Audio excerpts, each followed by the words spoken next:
Hello everyone, welcome back to another episode. If you haven't seen the last one, I suggest you go and do that. At the end there we ran into a few issues, but they've all been fixed up in this one. So yeah, we're just going to get straight into it. I'm Michael, that's Ghost, and this is the Drogon Build Part 5.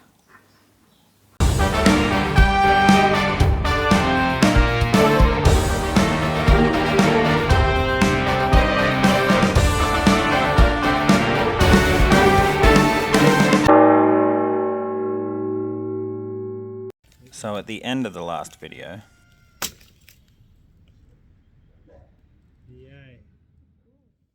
and the sound you just heard was this part here breaking, even though I'd already reinforced it. And while this other part didn't break, it did suffer severe damage. And prior to all of this, these end parts here had also been damaged, so I had to put these caps on that you can see there. This footage is actually sped up to 8 times, so you can see just how much of a hassle it is getting in and out of this thing, even with the help of a friend. For this test, I was only checking the lifting capacity of the actuator here. It didn't actually have the ends of the wings hooked up, so it was only one cable at the moment.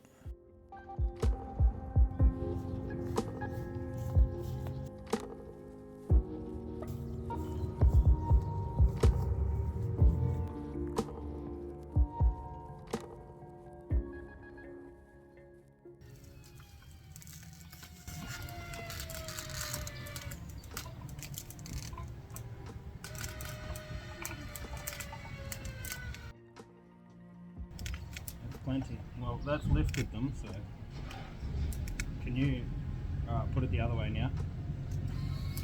So it lifted.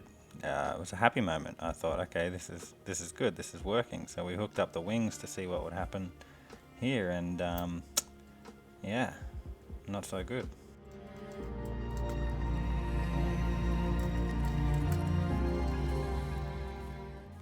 I tinkered around with it, adjusted the cable lengths and everything quite a few times. We tried this multiple times. Sometimes we'd get okay lifts like this one. Other times they'd be a bit not so good.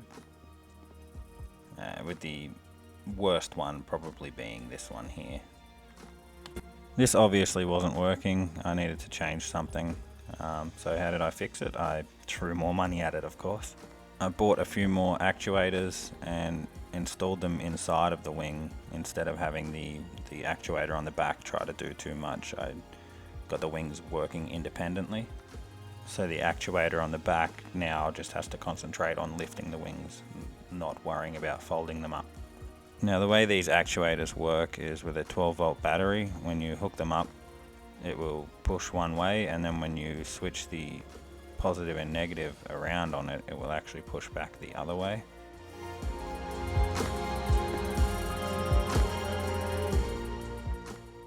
I'll do my best here to try to explain, but the way that we achieve this is we take our 12-volt battery, we get our actuator, it's got the positive and the negative wire coming out of it.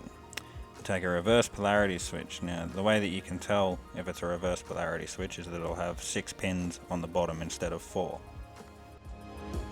You'll want to connect the positive and negative to the center of the switch, and then connect the actuator to one of the ends of the switch.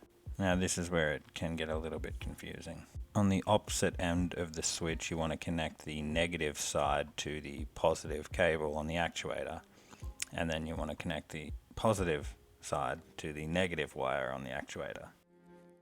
By doing this, when we push down on the switch, it's going to connect the positive to the positive and the negative to the negative, which is going to push the actuator in a certain direction. But then when we push on the other side of the switch, it's going to connect the opposite poles. It's reverse the polarity, and it's going to push the actuator back in the other direction. We can use a rocker switch, so that it's got a neutral center, so that when you're not pushing the button, the actuator won't move in any direction. Or we could use an on-off switch like this one, so that if you flick one way, it's going to push the actuator all the way in one direction, and then when you flick it the other side, it's going to push it all the way back the other way. I have a couple of each on here. The on-off switches are good for like opening and closing the mouth, but the rocker switch is good for lifting the wings. That way I have more control. I can stop if it's getting too heavy. I can put it back the other direction, and also turning the neck side to side. That way I can control exactly where he's looking instead of it just being fully to the left or fully to the right. Obviously I needed to put some plugs in here because the wings are going to detach so that I can move this thing. You can see the steel bar I've got there at the top to reinforce that main section there. And I also upgraded the actuator beneath the head, the one that makes him look up and down.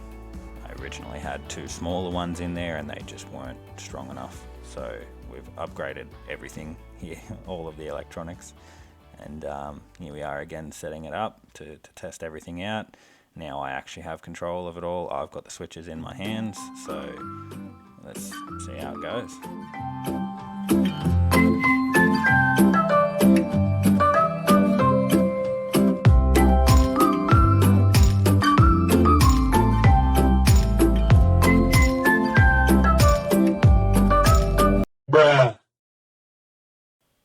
Okay, so at the moment I only have one actuator in the center part of the neck, which turns it side to side, which is all good when I'm walking around on my hands and feet like this. It holds fine, but then obviously once I stand up, the head isn't held in place strong enough with that one actuator, so she's kind of flopping side to side. Now, if you did watch the last episode, you'll know that this one ends on a happy note. So obviously I did fix everything. The main thing that I did was I decided one actuator on the back was just not enough, especially with the actuators inside the wings now. They're too heavy. So I've put one actuator on each side of the back. So each wing now has two actuators. So there's four all up just controlling the wings. You've got the two inside of there and you've got the two on the back. So now everything's moving independently. This way I have total control over every movement, and it's gonna work. The other thing I did was took out the one actuator from the neck and replaced it with two smaller ones, so now the neck's gonna hold steady when I stand up, and I've also replaced the one that makes him look up and down, as I mentioned before. So everything on here has been upgraded. Everything's a lot stronger now. Surely nothing can go wrong this time, right? As you're about to see, we've gotten a lot better at the suit up process. We've had plenty of practice by this point. I've only shown a few of the test runs that we did, but this was a constant thing. We tested this so many times, fixed little things, tested it, fixed it, tested it, and yeah, it was a lot of fiddling around, but here we go.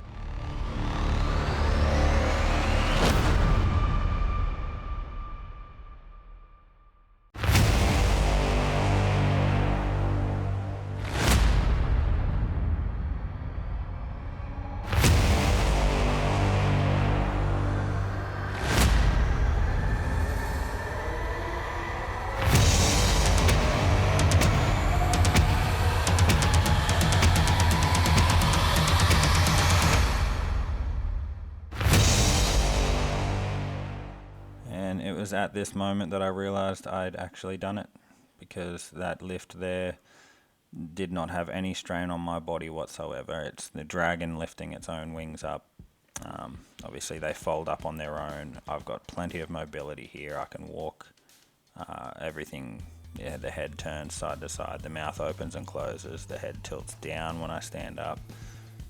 This lift here, I didn't actually pull the actuator all the way, so the wings can go higher than that. I also have a plan to stop them from folding in on themselves so far forward the way that they do, so in the end the wings themselves are going to look a lot better than this. This was just wanting to make sure that I can actually get the mechanics to work before I go full on the aesthetic side of it. And this is that same shot again, but from a couple of different angles. Okay, so there we have it. Everything works. Obviously I need to fix the wings up a little bit.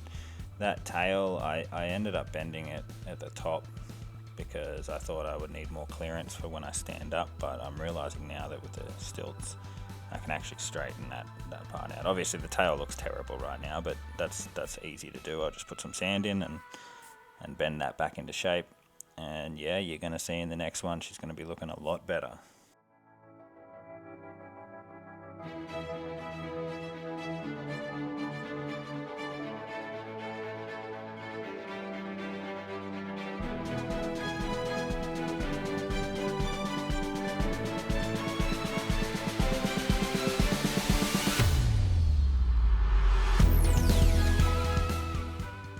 Okay, well that's all for now.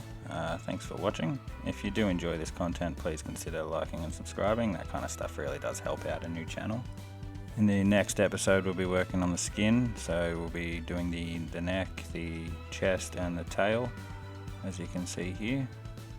I do have plans for other builds that I'm going to do on this channel, as well as some tutorials, and I also intend to upload some of the footage from my previous builds that you can see here in the background.